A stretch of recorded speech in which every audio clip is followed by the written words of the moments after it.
Ruth nas plantações de Boaz. Noemi tinha um parente por parte do marido. Era um homem rico e influente. Pertencia ao clã de Elimeleque e chamava-se Boaz. Ruth, a moabita, disse a Noemi: vou recolher espigas no campo daquele que me permitir. Vá, minha filha, respondeu Noemi. Então ela foi e começou a recolher espigas atrás dos ceifeiros. Casualmente entrou justo na parte da plantação que pertencia a Boaz, que era do clã de Elimeleque.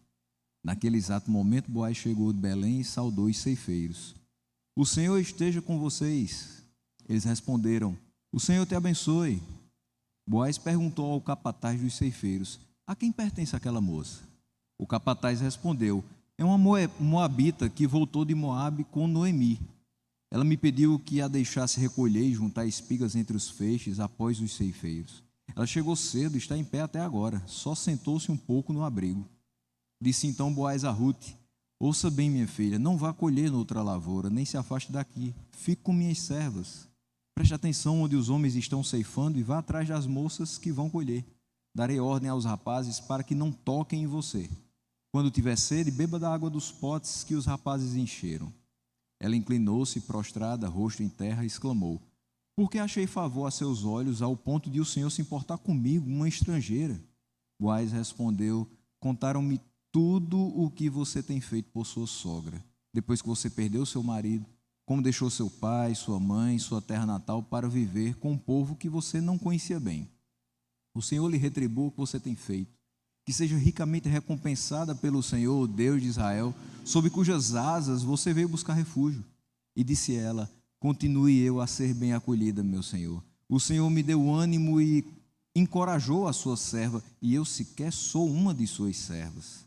Na hora da refeição, Boaz lhe disse: venha cá, pegue um pedaço de pão e molhe-o no vinagre. Quando ela se sentou junto aos ceifeiros, Boaz lhe ofereceu grãos tostados. Ela comeu até ficar satisfeita e ainda sobrou. Quando ela se levantou para recolher espigas, Boaz deu estas ordens a seus servos: mesmo que ela recolha entre os feixes, não a repreendam. Ao contrário, quando estiverem colhendo, tirem para ela algumas espigas dos feixes e deixem-nas cair para que elas recolha e não a impeçam. E assim Ruth colheu na lavoura até o entardecer. Depois debulhou o que tinha ajuntado, quase uma arroba de cevada. Carregou-a para o povoado e sua sogra viu quanto Ruth havia recolhido quando ela lhe ofereceu o que havia sobrado da refeição. A sogra lhe perguntou: onde você colheu hoje? Onde trabalhou? Bendito seja aquele que se importou com você. Então Ruth contou à sogra com quem tinha trabalhado. O nome do homem com quem trabalhei hoje é Boaz. E Noemi exclamou: seja ele abençoado pelo Senhor, que não deixa de ser leal e bondoso com os vivos e com os mortos. E acrescentou: aquele homem é nosso parente e é um de nossos resgatadores. E Ruth, a moabita, continuou: pois ele mesmo me disse também: fique com os meus ceifeiros até que terminem toda a minha colheita. Então Noemi aconselhou a sua nora Ruth: é melhor mesmo você ir com as servas dele, minha filha. Noutra lavoura poderiam molestá-la. Assim Ruth ficou com as servas de Boaz para recolher espigas até acabarem as colheitas de cevada e de trigo, e continuou morando com a sua sogra. Vamos orar.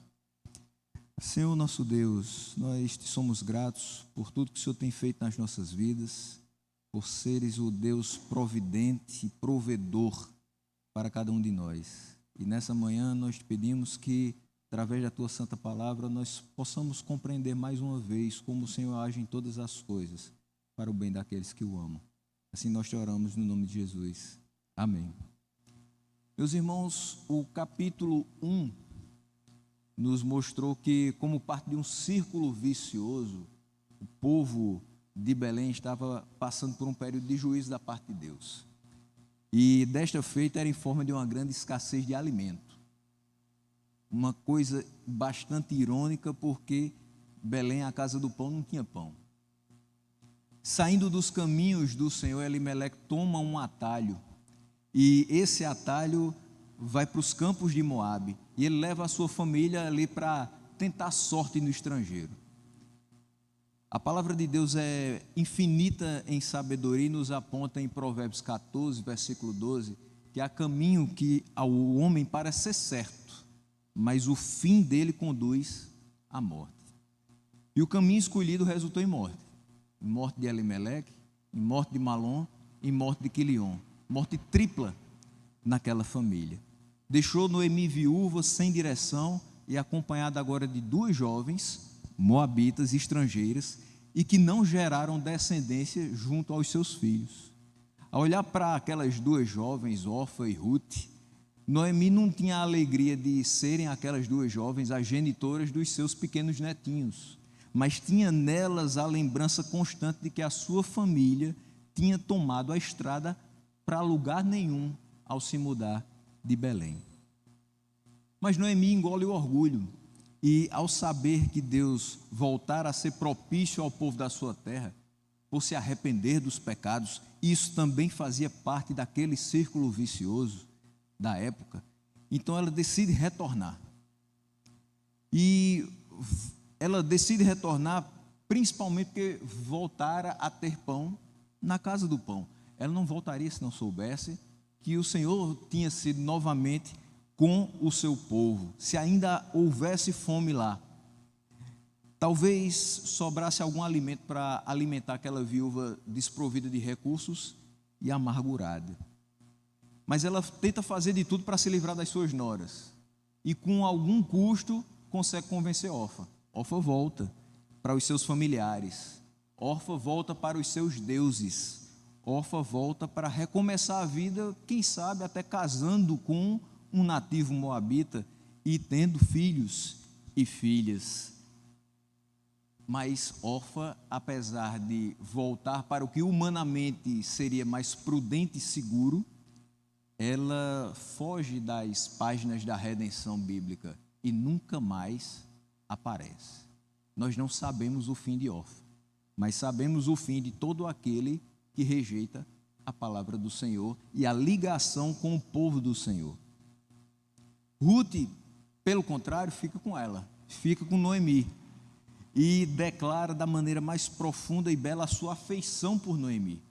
Mas o discurso de Ruth, as palavras de Ruth, não somente declaram afeição por Noemi, mas a sua intenção de se ligar ao povo de Noemi e a sua submissão ao Deus de Noemi. Aonde Noemi colocar o pé, ela coloca também. Para onde ela for, ela vai também. O povo de Noemi passa a ser o povo de Ruth, o Deus de Noemi passa a ser o Deus de Ruth. Voltam as duas ao cenário inicial da história. Tudo de onde começou, agora continuará. Mas Noemi pensando que a sua vida tinha chegado no fundo do poço, que a amargura do seu coração não fazia ela enxergar o agir poderoso da mão de Deus. E Ruth começando a vislumbrar que é melhor andar com Deus, mesmo longe da família, mesmo longe da sua terra natal, porque confiando em Deus, a gente encontra graça, inclusive no fundo do poço. A graça de Deus se manifesta na vida dessas duas mulheres mais uma vez. E por que eu digo mais uma vez? Porque a graça de Deus se manifesta primeiramente na salvação e depois na possibilidade de retornar. Mas agora no retorno se manifesta mais uma vez a partir da informação que é citada no versículo número 1 do capítulo 2, onde a gente vai iniciar a meditação de hoje pela manhã. E nesses 23 versículos a gente vai procurar compreender o que Deus quer falar conosco. Primeiro versículo desse capítulo nos diz: Noemi tinha um parente por parte do marido. Isso parece um tanto desconectado com o que a gente acabaria de ver. Foi assim que Noemi voltou das terras de Moabe com sua nora Ruth, a moabita. Elas chegaram a Belém no início da colheita da cevada. Assim termina o capítulo 1. E no capítulo 2 diz que ela tinha um parente por parte do marido. Termina-se falando da colheita, começa-se falando de família. Mas tinha um propósito em sabermos que ela tinha um parente. Tinha um propósito em sabermos que esse parente era por parte do seu marido. Porque se fosse por parte dela, talvez isso não influenciasse em nada a continuidade da sua vida. Mas sendo por parte do marido, isso faria uma grande diferença. Mas quem chegasse nesse estágio aqui, em que Noemi estava, certamente não teria condições de humanamente falando, perceber algo de bom vindo na sua direção. Quando a gente chega naquilo que a gente chama de fundo do poço, um estágio em que a gente não vê saída, humanamente falando, qualquer coisa boa que venha a acontecer, a gente tende a pensar, bom, isso é a melhora da morte, isso aqui está melhorando um pouquinho, mas vem mais, eu já vou esperar a rebordosa, porque coisa boa não vai vir, até agora eu só estou experimentando derrota. E de fato, até aquele momento, ela poderia enxergar muitas derrotas, como as mortes, como a fome que começou a acontecer nos campos de Moabe. Mas ela nunca pensou que até aquele momento ela tinha sido preservada por Deus? Será que a gente no fundo do poço não pensa, eu estou no fundo do poço, mas eu estou conseguindo enxergar. Eu estou no fundo do poço, mas eu ainda estou conseguindo raciocinar. Eu estou no fundo do poço, mas eu ainda tenho alguma esperança. E essa esperança é Cristo. Então, no fundo do poço, se eu tenho a Cristo, eu tenho tudo. Eu tenho a corda e eu tenho toda a força que vai me fazer chegar até a superfície novamente. Mas a gente não pensa dessa forma, todas as vezes. É fato que, seja pela amargura ou pela incredulidade que às vezes começa a assaltar o coração dos mais aflitos filhos de Deus, é difícil perceber que algo bom está vindo quando tudo está dando errado há um bom tempo. Mas, meus irmãos, Deus nunca perde o controle da história. Nunca perde o controle das nossas vidas. Ele conduz cada mínima coisa, segundo o que Ele determinou antes de tempos eternos, para que, através de nós, os seus eleitos, o seu nome sempre seja glorificado. Até o sofrimento pode trazer glória a Deus? Sim, porque o sofrimento que Ele nos inflige é para que nós amadureçamos, continuemos dependentes dEle e continuemos a louvá-lo e agradecer por cada mínima coisa que chega à nossa mão. Nunca foi sobre nós, sempre é provisão, providência, bondade e graça de Deus. A informação então de que havia um parente de Elimeleque em Belém faria grande diferença para Noemi, para Ruth também, daquele momento em diante. É verdade que em determinadas situações nós não podemos contar com membros da nossa família. Talvez você tenha um familiar afastado, com mais posses do que você, que lhe vê na necessidade e não ajuda. Acontece. Mas não seria assim com Noemi. Ela não havia decidido voltar simplesmente. Quando Noemi, entre aspas, decide voltar, é porque ela fica sabendo que Deus voltar a ser propício para com o seu povo. Então, é o Senhor que a leva de volta. É o Senhor que abre os seus olhos para as bênçãos que existem no caminho dele e não fora dos caminhos dele. Então, o Senhor a leva de volta junto com aquela que a acompanharia com amor resoluto, obstinado. Ruth não foi como Orfa. Orfa desistiu fácil demais. Volte, minha filha. Eu não tenho o que fazer por você. Eu já sou velha demais para gerar filhos e mesmo que eu gerasse, você não ia esperar para casar com um deles. Orfa diz, realmente, eu tenho toda a vida pela frente. E é isso que às vezes quando a gente é jovem erra. Você acha que tem a vida toda pela frente, mas você não sabe o dia de amanhã. Você não sabe se vai acordar amanhã. Você não sabe se termina o dia de hoje. E por isso, a gente pensando que tem o tempo todo pela frente, que tem a vida toda pela frente, deixa de colocar a vida nas mãos de Deus e deixar que Ele conduza da maneira que Ele quer. E aí começa a contender com Deus entre os meus planos e os planos dEle, entre o caminho que eu quero trilhar e o caminho que Ele determinou, entre aquilo que eu acho que é conveniente e aquilo que Ele entende que é o melhor, e é de fato o melhor para a minha vida. Mas quando nós estamos no caminho proposto por Ele, Ele vai encaminhar cada mínimo detalhe dessa trajetória. Pode não ser o que a gente esperava, pode não ser o que a gente gostaria de fazer, mas pode ter certeza que vai dar certo. E às vezes o que a gente gostaria, por mais bem elaborado e bem planejado, por mais que você tenha planilhas com plano A, B, C, D, E, F, G, H, você pode dar com a cara na parede. Por quê? Porque não faz parte do plano do único que é soberano, do único que diz e faz, promete e cumpre. Então, o parente distante era parte fundamental daquilo que a gente vai chamar de providência divina na vida de Noemi e de Ruth.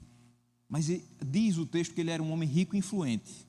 Então, Deus pode usar uma pessoa pobre para nos socorrer, para nos ajudar em algumas situações, como a sua providência para a nossa vida? Claro que pode. Não é a questão do recurso que faz com que a gente seja... com que a gente veja que ali é Deus atuando na nossa vida. Mas cada contexto pede alguma coisa diferente. E nesse contexto, a multiforme graça de Deus se revela através de um parente distante, rico e influente. Elas já tinham saído de Moabe sem recursos. Se encontrassem outro parente sem recursos, eram 3 passando fome. Precisava de alguém que socorresse elas, de alimento, de cuidado, de tudo. Essa pessoa precisava ter os meios para isso. E Boaz era essa pessoa. Então, Ruth, a moabita, diz a Noemi o seguinte: eu vou recolher espigas no campo de quem me permitir recolher. E ela diz: vá, minha filha. Então ela começa a recolher espigas atrás dos ceifeiros. E diz o texto que casualmente ela entrou justamente no campo de Boaz. É interessante, alguém poderia pensar que depois que o texto diz ele era rico e influente, pertencia ao clã de Elimeleque, que chamava-se Boaz, depois diria assim: Ruth e Noemi entram nos campos de Boaz e recebem tudo de que precisavam. Mas é assim que o texto continua? Não, Ruth sai para trabalhar. A gente precisa entender que Boaz era rico e influente, mas Ruth e Noemi eram 2 viúvas pobres. E no início aqui da história, Boaz não tem a mínima obrigação com elas. Ele nem as conhece. A vida segue, a comida não vai cair do céu na mesa da pessoa. Ela precisa trabalhar. No momento em que a gente está passando por alguma necessidade, qual é o primeiro pensamento que a gente tem? Enquanto crentes, eu vou orar para que Deus mande. E às vezes a gente passa por determinadas situações em que a nossa atitude é mais, entre aspas, espiritual do que racional, quando a nossa fé é extremamente racional.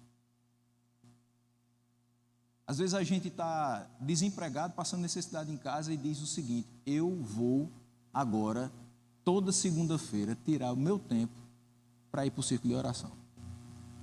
Toda terça-feira eu vou estar no culto de oração. Toda quarta-feira eu vou para a casa da irmã fulana, porque lá tem oração. Na quinta-feira eu vou de novo para outro culto de oração.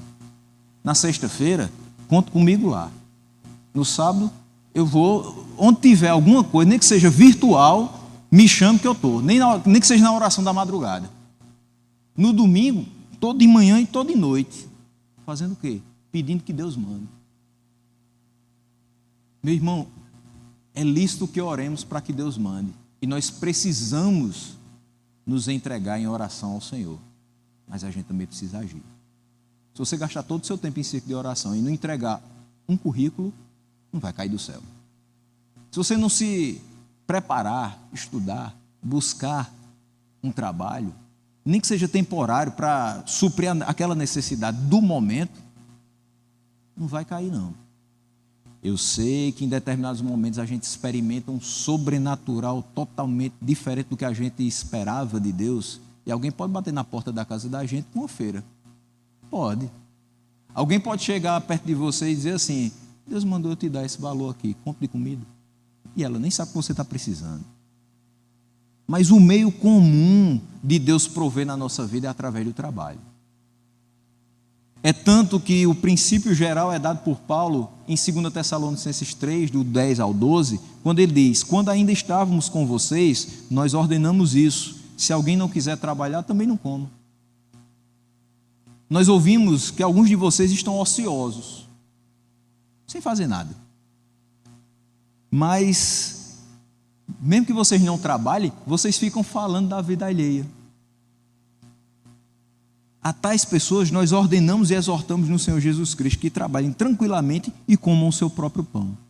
Ou seja, o povo de Tessalônica, que teve tão pouco tempo ali a presença de Paulo, suscitou dele a necessidade de falar o seguinte: meus irmãos, é interessante, vocês querem ter tudo na mesa de vocês, não querem? Vocês querem que a mesa seja farta, não é verdade? Qualquer pessoa quer. Só que vocês nem trabalham, mas arranjam tempo para falar da vida dos outros. Quer dizer, tempo para isso vocês têm. Por que vocês não pegam toda a força que vocês têm para falar da vida dos outros, se intrometer no que é alheio, e não pega isso e vai trabalhar? Trabalhem tranquilamente, deixando a vida dos outros para lá, e coma do seu pão. Porque a minha providência na vida de vocês é através do trabalho.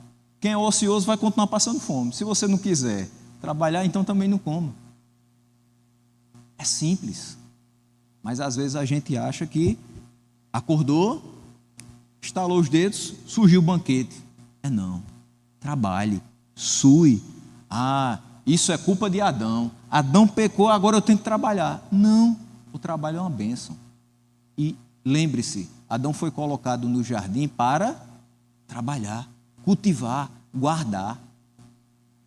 Ele não foi colocado ali para ficar em berço esplêndido, esperando a viração do dia para que Deus novamente deixasse tudo para que ele comesse no dia seguinte. O trabalho sempre existiu e ele é bênção, porque ele é o instrumento pelo qual Deus provê para cada um de nós. Nós confiamos na soberania de Deus, nós entendemos que é Ele quem nos provê de tudo, mas Ele o faz através do nosso trabalho, ou seja, não descartando a nossa responsabilidade. Esse texto aqui nos mostra muito do que é soberania de Deus e responsabilidade humana. Deus é soberano para prover na mesa de Noemi e Ruth, mas a responsabilidade de Ruth, enquanto uma jovem que ainda tem forças, é sair para trabalhar e conseguir alimento para as duas, na dependência de Deus, esperando por Ele, agradecendo a Ele por quem lhe permitir respirar ali no seu campo, mas trabalhando. Então o texto nos mostra Ruth indo trabalhar, e um trabalho que não tem nada de especial, um trabalho que não tem nada de glamuroso, porque às vezes a pessoa diz: eu estou pedindo trabalho a Deus, mas eu só vou se eu ganhar 5 salários mínimos, eu só vou se for para ser gerente, eu só vou se for para sentar num birô e ter vários empregados à minha disposição. Meu irmão, se for para a gente comer, pode ser para entregar o cafezinho na sua empresa, pode ser para recolher as folhinhas de papel que as pessoas sem educação amassam e jogam no chão. Tudo isso é digno e é um meio para que a gente tenha sustento e que Deus nos dá. O mais simples e o mais desvalorizado dos trabalhos é uma providência divina para que a gente não venha a passar necessidade e não venha a murmurar contra Ele, que é o nosso sustentador. Então, a lei de Moisés ordenava que os proprietários de terra deixassem para trás os grãos que os ceifeiros não apanhassem da primeira vez, para que pobres, estrangeiros, órfãos e viúvas pudessem respigar para as suas necessidades. Interessante que tudo isso que vai acontecer na vida de Ruth, através da vida de Boaz, faz parte já da lei de Deus. Então, nada do que vai acontecer aqui foi um plano B de Deus. Deus não estava observando a história acontecer e percebendo que Elimeleque tinha tomado o caminho errado, que tinha morrido, que Noemi ficou viúva, que agora tem Ruth como contrapeso. Agora o que é que eu vou fazer? Vou determinar que elas voltem e vou arranjar meios para elas. Não, muito antes que isso acontecesse, já existiam meios para que pobres, estrangeiros, órfãos e viúvas tivessem o seu sustento. Todos eles estão inclusos no plano de Deus. E é interessante porque hoje tudo que se fala é inclusivo. Não há nada mais inclusivo do que o reino de Deus. Ele não escolhe por categorias. Todos são iguais diante de Deus. Todos merecem ser supridos nas suas necessidades, sempre que se dobrarem diante de Deus e reconhecer o seu senhorio. Deuteronômio 24 explica como é que isso se daria. A partir do versículo 19 até o 22, ele diz: quando vocês estiverem fazendo a colheita de sua lavoura e deixarem um feixe de trigo para trás, não voltem para apanhá-lo. Deixem-no para o estrangeiro, para o órfão e para a viúva, para que o Senhor, seu Deus, os abençoe em todo o trabalho das suas mãos. Quando sacudirem as azeitonas das suas oliveiras, não voltem para colher o que ficar nos ramos. Deixem o que sobrar para o estrangeiro, para o órfão e para a viúva. E quando colherem as uvas da sua vinha, não passem de novo por ela. Deixem o que sobrar para o estrangeiro, para o órfão e para a viúva. Lembrem-se de que vocês foram escravos no Egito. Por isso ordeno a vocês que façam tudo isso. E foi nos campos de Boaz que Ruth teve a possibilidade de conseguir o que comer para si e para sua sogra também. Só que o texto diz algo interessante no versículo 3. Casualmente. A gente hoje diria assim: por acaso, Ruth estava andando, tentando descobrir qual o campo que eu vou poder trabalhar hoje. Aí de repente, não mais que de repente, opa, campos de Boaz, vou entrar. Foi assim que a coisa aconteceu? Não foi assim. Não foi casualmente. Não existe acaso, não existe coincidência. Deus prepara todas as coisas para que a gente possa chegar até onde Ele determinou. Não tem erro. Não há nenhum tipo de sorte ou acaso guiando a sequência de acontecimentos. Tudo isso era parte do plano superior de Deus. Tudo. Nada menos do que uma designação divina foi o que levou Ruth para os campos de Boaz.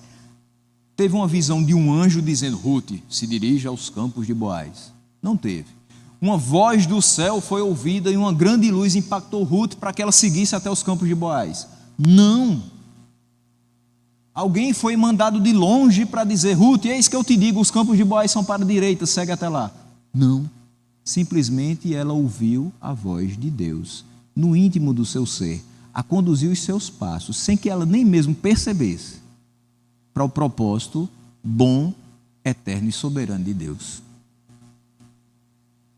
Ainda assim, mesmo sem ainda muito nova na fé e ainda sem saber muito bem para onde ela estava indo, mas ela confiava no Senhor e Ele dirigiu os passos dela para o lugar exato de onde ela tiraria a sua provisão.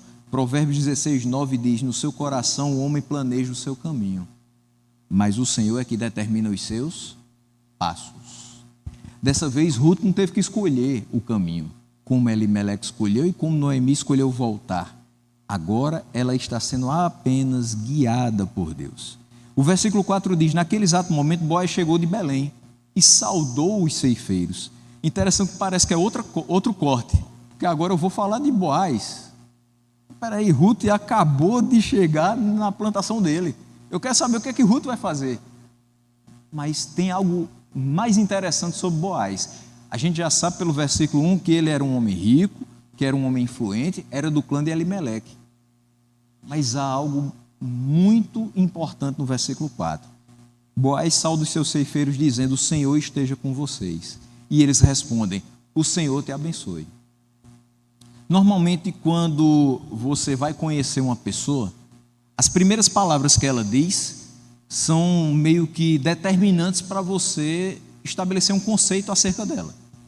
Você chega na casa de uma pessoa e a primeira coisa que você escuta é grito, você vai dizer: é a casa de gente mal educada.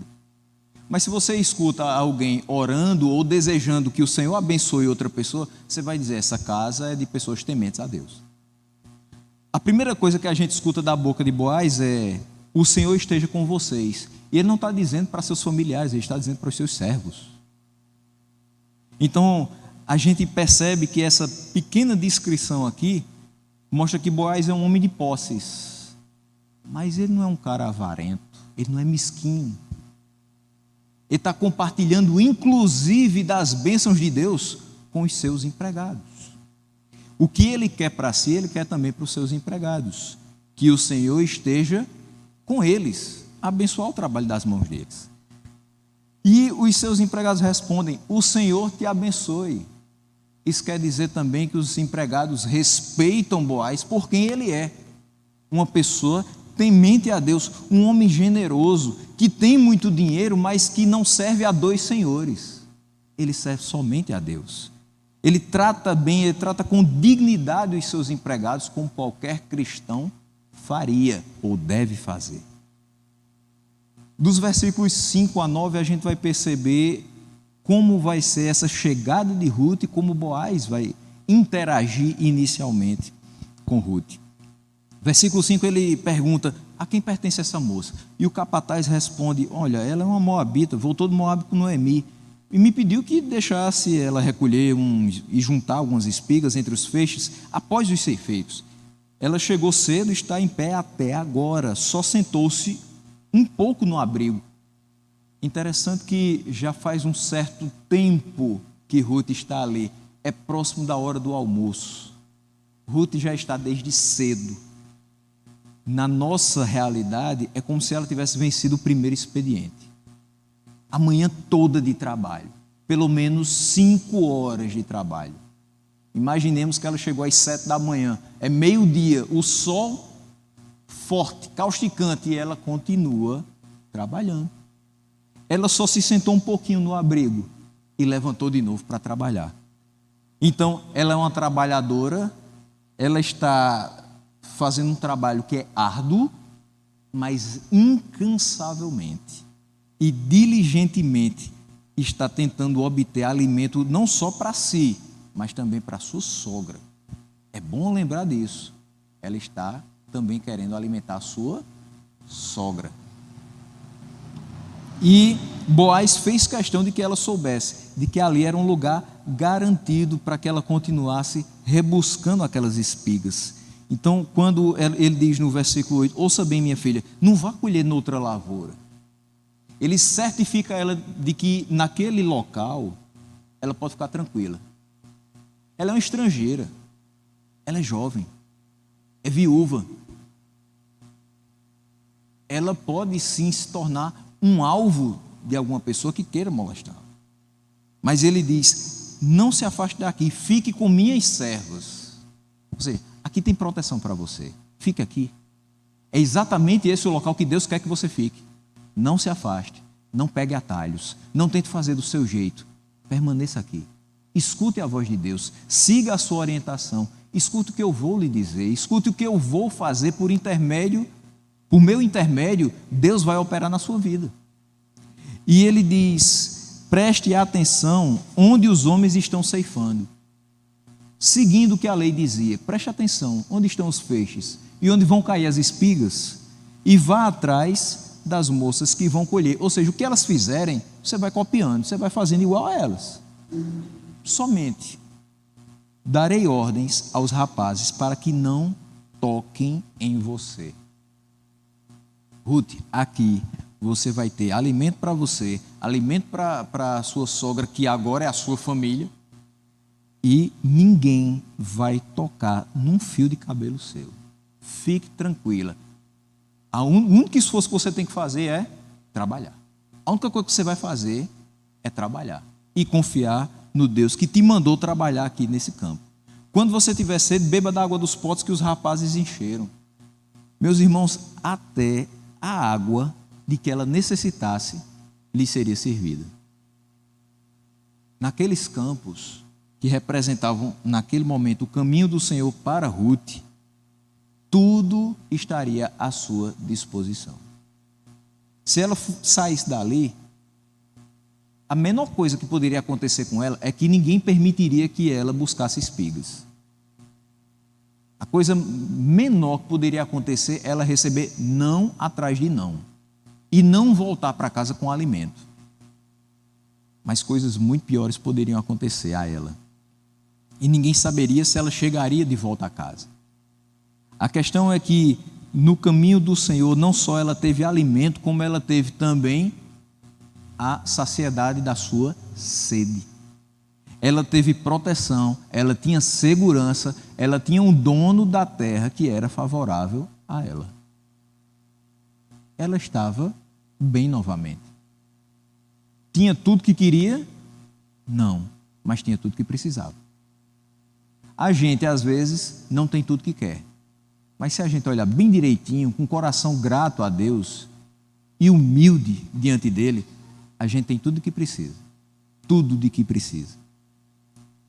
O versículo 10, ela se inclina prostrada, rosto em terra, e exclama: porque eu achei favor aos seus olhos.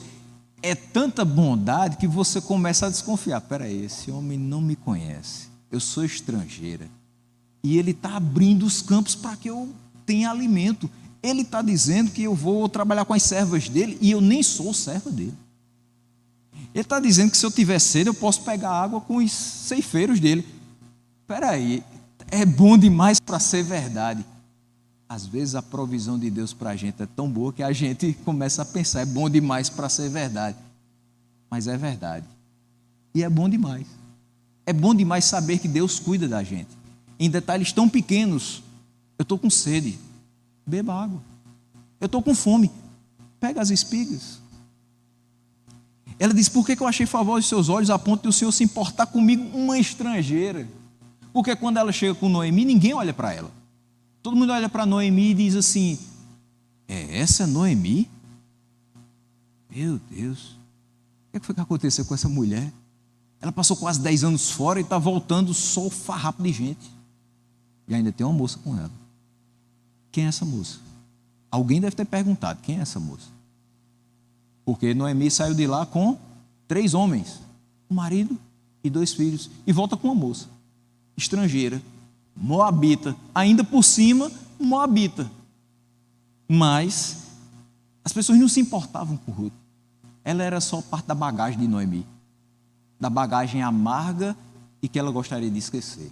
Mas as coisas são mudadas de tal forma por Deus que agora alguém se importa com ela. Deus se importa com o desvalido. Deus se importa com o estrangeiro. Deus se importa com o ímpio. Deus se importa com aquele que a gente já não se importa mais, que diz: esse tem jeito mais não. Esse daí, meu Deus, acho que nem Deus quer ele. Deus quer. Deus quer. Aquele que você diz assim: esse aí, nem para entrar na minha casa, para me dar bom dia eu não quero. Deus quer na sua casa, louvando a Ele. Aquele que você não quer conversa. Deus quer conversa, Deus quer tratar e Deus quer dar a vida eterna. Versículo 11, Boaz responde: eles me contaram tudo o que você tem feito pela sua sogra. Ela não fez para ser reconhecida. Ela fez porque estava sendo temente a Deus. Mas, no fim das contas, a gente é reconhecido pelo que faz para Deus. A gente pode ser reconhecido somente por Ele, mas isso já basta. Mas aqui Ruth não somente é reconhecida por Deus, mas por aquele que está agora abrigando ela no seu campo para que ela tenha sustento. E diz: depois que você perdeu seu marido, é impressionante, você deixou o seu pai. A gente fica pensando: será que hoje eu sairia de Campina Grande e deixaria toda a minha família? Tendo pai e mãe, será que eu deixaria? Iria trabalhar em qualquer outro local? Será que eu teria a inclinação de dizer: eu preciso acompanhar determinada pessoa para determinado lugar e entender que essa é a orientação de Deus para a minha vida, deixando toda a família para trás? Ruth não era sozinha, não. Ela tinha pai e mãe. Ela podia, como órfã, voltar para o seio familiar. E era a coisa mais tranquila que ela poderia fazer. Era a decisão mais fácil que alguém poderia fazer. Deu tudo errado na sua vida, o que é que você faz? Voltar para a casa de mamãe e papai. É isso que a gente faz quando o emprego não dá certo, quando o casamento não dá certo, quando todo mundo foi embora, tem a casa de pai e mãe. Às vezes a gente não precisa nem ter tido tantos conflitos na vida. Quando a gente está sofrendo, quando alguma coisa deu muito errado e a gente quer alguém para dividir o choro, o sofrimento, a gente vai para a casa de pai e mãe. Quando o alimento está pouco, a gente sabe que lá tem. A gente sabe que na casa de pai e mãe se divide um pão para 10. Onde come 3, come 20. Só que Ruth não queria voltar simplesmente para a casa do pai e da mãe terrenos. Ela queria agora estar na casa do Pai Celestial, que ela tinha acabado de conhecer. E que ela tinha acabado de declarar todo o seu amor e submissão a Ele. E ela sabia que, da mesma forma que ela encontraria abrigo e alimento na casa dos seus pais terrenos, muito mais tinha a oferecer o seu Pai Celestial. E Boaz diz: você deixou seu pai, sua mãe, sua terra natal para viver com um povo que você não conhecia bem. Ela não pensou nisso. Ela pensou simplesmente: Deus é quem está me direcionando. Então eu posso nem conhecer esse povo, mas agora esse povo vai ser meu povo de todo jeito. Porque é o povo de Deus e eu sou o povo de Deus e eu sei que Ele vai me abençoar nessa terra. Mesmo que ninguém me conheça, mesmo que eu não saiba quem são essas pessoas. E o Senhor lhe retribua o que você tem feito. O que Ruth fez não foi simplesmente para ajudar Noemi, porque a bichinha agora não tem marido, não tem mais filhos, ela já está avançada em dias, ela não pode trabalhar. Não foi uma caridade nesse sentido, não foi por pena. Ruth não voltou por pena de Noemi, ela voltou porque ela sabia que onde está o povo de Noemi, está também o Deus de Noemi. Onde está aquele povo que Deus tem sido propício para com ele, ela deve estar também. Ela voltou com convicção, ela voltou impulsionada por Deus. Não foi por qualquer sentimento humano. E aí ele diz que seja ricamente recompensada pelo Senhor Deus de Israel, sob cujas asas você veio buscar refúgio. Boaz entendia que Ruth não era uma aventureira tentando se dar bem em terra alheia. Ruth era uma jovem que estava sendo guiada e protegida por Deus na busca de refúgio. Era isso.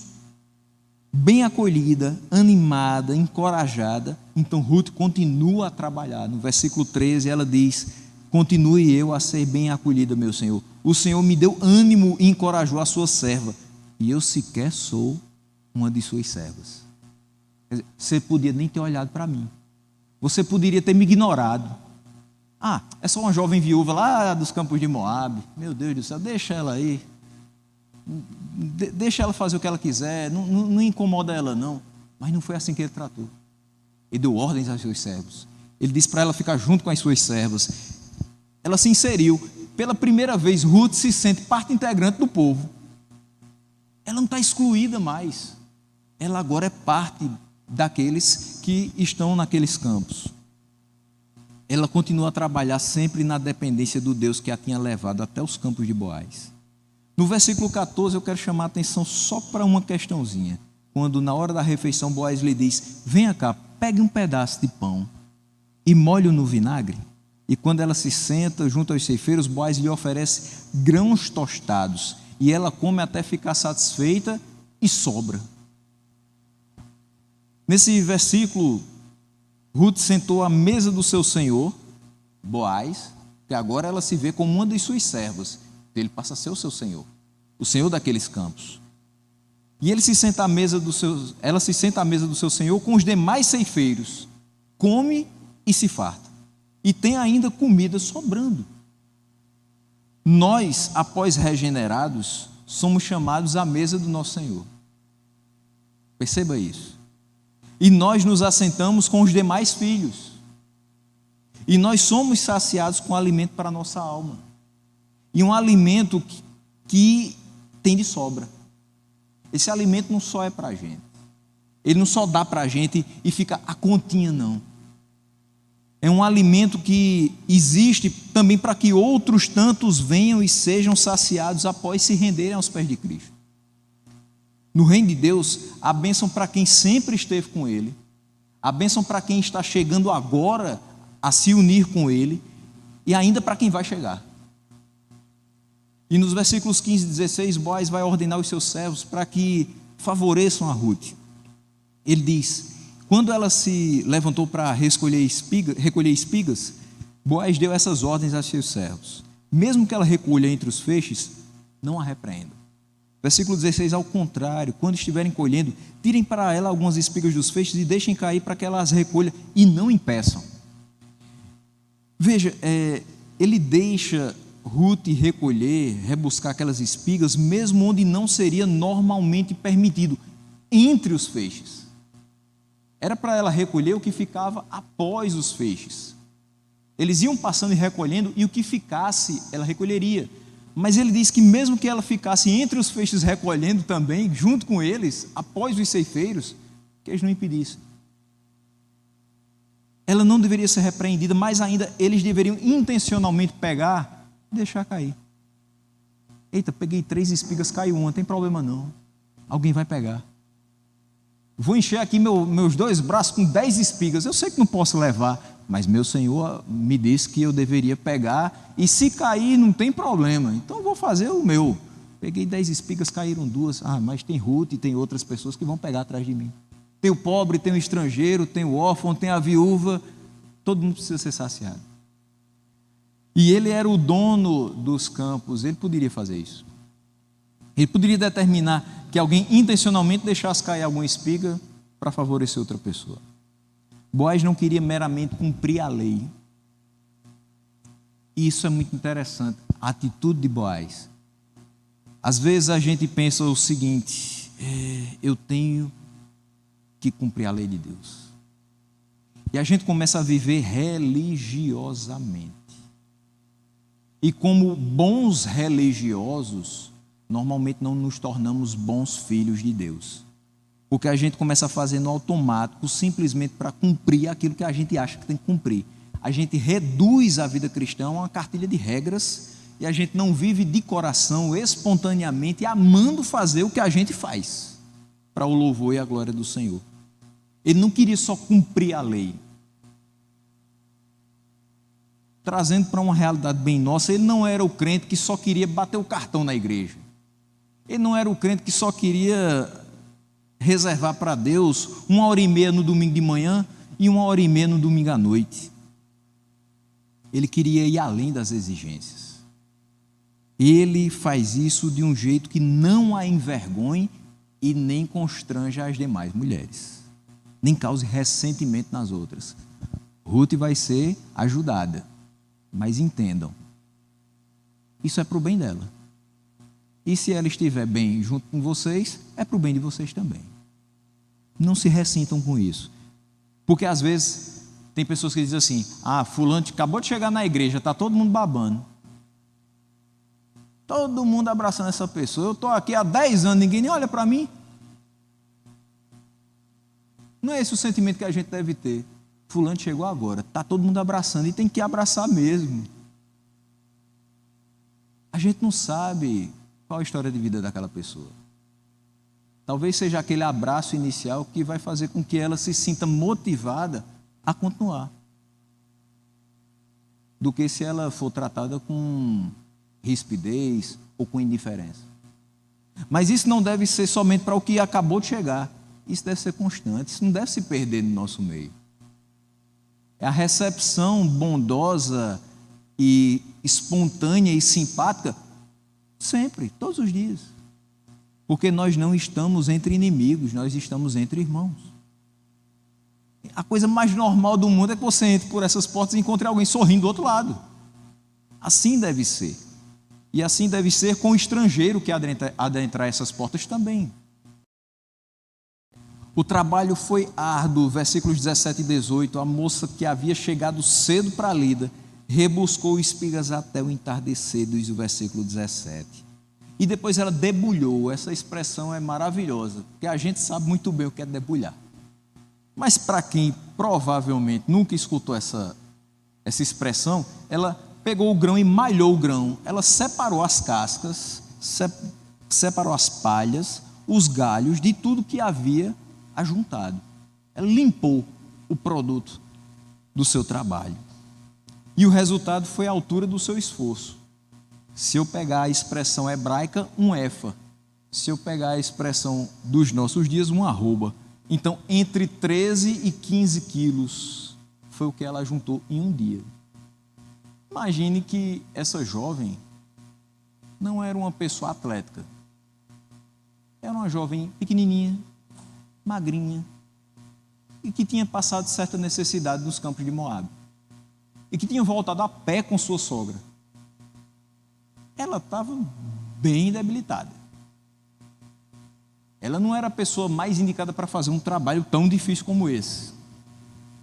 Mas Deus renovou as suas forças, de forma que ela conseguiu um resultado que deixaria qualquer pessoa maravilhada. Quem saiu andando e chorando de Moabe, voltou jubilando para a casa da sua sogra, levando seus feixes. Isso é o fantástico da palavra de Deus. É nos mostrar que até mesmo quem não tinha motivos para se alegrar no dia anterior, hoje está feliz da vida, porque tem umas espigas que caíram nos campos de Boaz. Ruth não precisou tirar na Mega Sena acumulada. Ruth não precisou de uma casa nova à beira de um rio. Ruth não precisou da carruagem 0 quilômetro da época. Ruth precisou de espigas para ver que a mão de Deus era sobre ela. Ruth tinha quase 15 quilos sobre aquela carcaça, cansada e debilitada, levando para casa, feliz da vida, alimento para ela e para sua sogra. Ela levou não somente aqueles feixes, mas levou para Noemi o que havia sobrado da refeição. Ela sentou na mesa de Boaz, ela comeu grãos tostados, ela se alimentou e sobrou. E o que aconteceu? Ela levou para Noemi. Ela foi para a festa de aniversário e saiu com aquele pratinho que a gente normalmente sai. Noemi ficou tão feliz porque ela não participou do aniversário, mas participou das bênçãos do aniversário. Ela não participou da festa, mas ela se alegrou tanto quanto porque a comida chegou nela. Noemi ficou maravilhada com o que viu e perguntou: Ruth, onde é que você trabalhou? Não é possível. Ninguém chegava com aquilo tudo com um dia de trabalho. Normalmente não era. Talvez aquilo se conseguiria com uma semana de trabalho. Mas Ruth chegou com um dia. E aí Noemi pergunta no versículo 19: onde é que você trabalhou? Bendito seja aquele que se importou com você. Porque ela sabia que aquilo dali não era fruto só do esforço de Ruth. Ruth trabalhou tanto que chegou com tudo isso aqui em casa. Não, alguém deveria ter permitido Ruth respigar aquelas espigas no seu campo. Alguém deveria ter se importado com ela e deixado ela recolher até tarde, até que chegasse naquele tanto. E ela diz: o nome do homem com quem eu trabalhei hoje é Boaz. Isso na cabeça de Noemi acende todas as luzes, e agora ela parece que não tem mais amargura. A venda dos seus olhos da amargura começa a sair, e ela começa a enxergar que Deus, que ela tinha dito no capítulo 1, que tinha pesado a mão sobre ela, agora está levantando ela de novo. Agora ele não pesa mais a mão, agora ele não traz desgraça sobre a vida dela, agora ele traz graça sobre a vida dela, e agora ele faz ela repousar. A sua mão agora é protetora, está a afagar aquela mulher tão amargurada anteriormente. Quando Ruth disse que era Boaz, o nome do seu benfeitor, ela exclamou: seja abençoado pelo Senhor, que não deixa de ser leal e bondoso com os vivos e os mortos. Por que ela cita os mortos aqui? Porque Boaz é da família de Elimeleque. Quer dizer que aquilo que Elimeleque tinha plantado lá atrás, antes de tomar o atalho, voltaria a valer. A sua descendência continuaria na vida de Boaz. A benevolência citada lá no capítulo 1, recebe de Deus para abordar a forma como Orfa e Ruth trataram seus maridos e o seu sogro, agora aparece relacionada à atitude de Boaz para com Ruth e por tabela com Noemi. E tudo isso é direcionado pelo Deus que planeja e encaminha cada passo da nossa jornada. Noemi, antes amargurada com a morte do marido e dos filhos, míope para a graça de Deus, agora enxerga claramente que os açoites divinos, em resposta ao atalho tomado por Elimeleque, começam a se apartar da sua vida e dar lugar à tão aguardada provisão de perdão e de alimento por parte daquele que é fiel, mesmo que nós sejamos infiéis, porque ele não pode negar a si mesmo. E o fato de Boaz ser um dos resgatadores abre novas oportunidades para elas, principalmente para Ruth.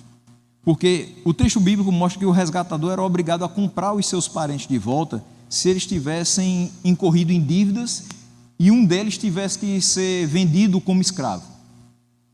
Mas não só isso.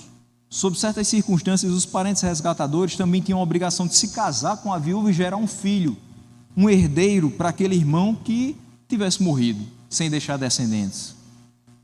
Então, desse modo, a descendência continuaria a estar associada com o nome do homem que tinha morrido. Se ele era do clã de Elimeleque, a descendência continuaria sendo associada a Elimeleque. De fato, Noemi não tinha como gerar filhos, mas Ruth tinha. Elimeleque estava morto, mas Boaz estava mais que vivo. Ele tinha um coração que havia sido tocado pela fidelidade pactual de Deus. Ele não estava preocupado com leis. Ele não estava preocupado só em cumprir o levirato na vida daquelas mulheres. Ele havia sido tocado por essa fidelidade pactual de Deus e o seu coração transbordava em fidelidade pactual para aqueles que estavam ao seu redor. Deus fez por mim, eu vou fazer pelos outros. Os versículos finais, 21 a 23, mostram que, confiante na benevolência de Deus e acreditando na palavra do seu instrumento humano, Boaz, Noemi aconselha Ruth a continuar trabalhando naqueles campos. Não é pelo resultado, não é pelo que ela viu, não é porque ela disse assim: se Ruth trouxe uma arroba hoje, amanhã vem outra, a gente vai ficar aqui abastecida para muito tempo. Ruth continua trabalhando, está dando certo. Ruth continua fazendo a sua tarefa, porque a gente vai ficar rica. Não foi para juntar espigas e depois vender, não foi para juntar em celeiros, é porque ela confiou em Deus. Ela disse: isso é resultado da mão de Deus sobre nós. Ruth, continua fazendo o que você vem fazendo, porque isso é a materialização da graça de Deus na vida da gente que acabou de sair sem nada de Moabe. As duas tinham voltado para Belém no início da colheita da cevada e do trigo, disse o versículo final do capítulo 1. O trabalho perdurou até o final da colheita, isso durava mais ou menos 3 meses. Para quem não tinha nada há um bom tempo, ter 3 meses de alimento era muito bom. E se sobrava, não eram só 3 meses, era um pouquinho mais. Ela ainda morava com a sua sogra e tinha o suficiente para o sustento. Isso mostra o contentamento com o suficiente. Ruth trabalhava nos campos de Boaz. Ruth não trabalhava em multinacionais. Ruth não tinha um excelente salário. Ela levava espigas para casa. E o que sobrava das refeições. Mas isso a deixava completamente satisfeita, porque ela não era satisfeita no produto do seu trabalho, ela era satisfeita no Deus que havia conseguido o trabalho para ela. Isso bastava para Ruth. Resgatadas do fundo do poço pela graça de Deus, agora elas trabalham confiando na soberania e na fidelidade do Senhor, tanto de uma quanto de outra. Agora é o Senhor de Noemi e o Senhor também de Ruth. Eu quero fazer só umas breves considerações antes de encerrar. Meus irmãos, a Bíblia nos ensina tanto a soberania de Deus quanto a responsabilidade do homem em todas as coisas. E embora isso seja muito claro nas Escrituras, a nossa prática geralmente nos trai, mostra um pouco a nossa inconsistência. Nós só oramos pedindo que Deus cure quando a doença é muito séria. Quando é um resfriado, uma tosse alérgica, a gente nem pede oração não. É tanto que a gente, quando ora pelos enfermos, são situações de cirurgia, situação de um câncer, é uma coisa humanamente impossível, mas a gente nunca ora pelo irmão que ficou em casa porque pegou um resfriado e não está podendo vir. A gente acha que se a doença não for séria, eu tomo uns remédios e resolve, pronto.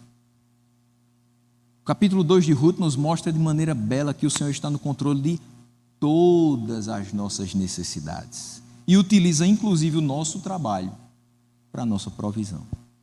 Uma segunda questão é que nós precisamos entender bem o seguinte princípio: não é falta de fé buscar meios e trabalhar. Às vezes as pessoas dizem assim: se você tiver fé, Deus dá. Certo, eu concordo e confio que Deus dá, se nós tivermos fé e orarmos com fé, mas também se nós agirmos com fé. Não é orar e ficar parado. Ele não chamou a gente para isso. Ele não nos deu esse espírito covarde de ficar sentado esperando que alguma coisa aconteça. Não, Ele nos deu esse espírito de, na dependência dEle, correr atrás.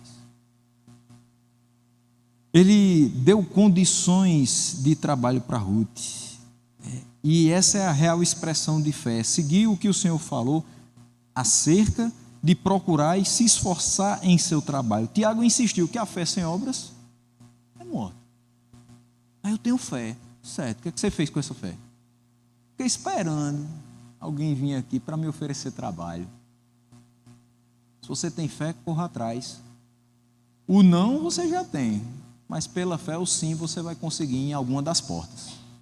A porta que Deus determinou que se abrisse para o seu bem. A fé em que Deus irá suster se mostra uma fé verdadeira quando nós vamos atrás dos meios para receber esse sustento. Uma terceira e penúltima coisa: a providência de Deus nos é suficiente. A gente não tem que ter planos mirabolantes para conseguir o nosso sustento. Deus cuidou de Ruth em coisas que ela nem imaginava. Ele deu todos os meios de trabalho, animou ela para fazer esse trabalho, deu um campo bom, deu um homem piedoso e bondoso no seu caminho, que ainda por cima podia ser o seu resgatador. Tudo isso foi obra de Deus. Nos nossos caminhos, nós devemos lembrar que foi o Senhor quem preparou todas as condições para o que nós temos hoje. Não precisamos escolher entre confiar na soberania e agir. Existe hoje uma cultura, não só nos Estados Unidos, mas hoje também no nosso país, que é a do self-made man. É o homem que se fez sozinho. É aquela pessoa que saiu de baixo, começou a construir e hoje está lá em cima, nos píncaros da glória. E aquela pessoa que saiu de baixo e agarrou as oportunidades, lutou, cresceu, isso simplesmente não existe. Aquela pessoa não teria chegado nem no segundo passo, nem na segunda estação, se não fosse Deus a conduzi-la. Mas infelizmente a gente não escuta isso nos discursos de algumas pessoas. Às vezes eu fico, hoje nessa era tão frutífera de podcasts, a gente escuta alguém falando sobre empreendedorismo, sobre como ganhar mais dinheiro, como se tornar independente financeiramente, e a pessoa só bate na mesma questão. Você tem que buscar, você tem que fazer, a oportunidade é sua, é agora, invista, faça. E você fica dizendo, depende só de mim então eu não posso parar. E aí começam pessoas a comprar 3 monitores e não sei quantos equipamentos, e elas ficam de 6 da manhã às 23 horas trabalhando. Uma garrafa de café do lado, a esposa chega junto e bota um prato, porque senão a pessoa não come. E ele fica ali vidrado em números e gráficos e tudo que vai passando, correndo atrás do vento. Porque sem dependência de Deus, aquilo dali não passa de artifício humano, que vai dar em nada. Porque a bolsa, do mesmo jeito que sobe, ela desce vertiginosamente.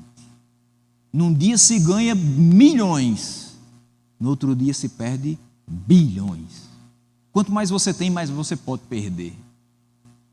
É interessante como é que são as coisas. Quanto mais se tem, mais se quer. E não se percebe que mais se pode perder. Quanto mais alto se sobe, mais alto também será a queda. Se não estivermos alicerçados, com os pés muito bem firmados naquele que de fato nos sustenta. Por último, vejamos o cronograma de como Deus cuidou desses fatos todos planejando os eventos do livro como uma relação curiosa, mas nada incidental com o calendário das festas judaicas. O comentário da cultura cristã mostra que Ruth e Noemi saíram de Moabe e voltaram para Judá na época da festa da Páscoa. E era um excelente momento para voltar. Por quê? Estava começando a colheita dos cereais. Elas passaram ali 7 semanas da festa das colheitas e chegaram na hora da festa das primícias, a celebração dos primeiros frutos. Ruth não teve que plantar junto, ela só colheu. Ruth não teve que esperar a coisa acontecer, já estava pronto. Ela recebeu as primícias e nós também. Nós já recebemos as primícias, nós temos nova vida em Cristo, nós temos o Espírito Santo, nós temos a benevolência, a fidelidade amorosa de Deus ao seu pacto, à sua aliança. Há momentos em que isso é tudo que nós temos. Você olha, eu não tenho nada, não me sobrou nada, mas você tem tudo isso. Então você tem tudo, tudo.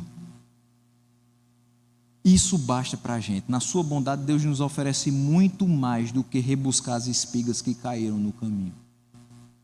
Na sua bondade, Ele nos convida a sentar-se para o banquete na sua própria mesa.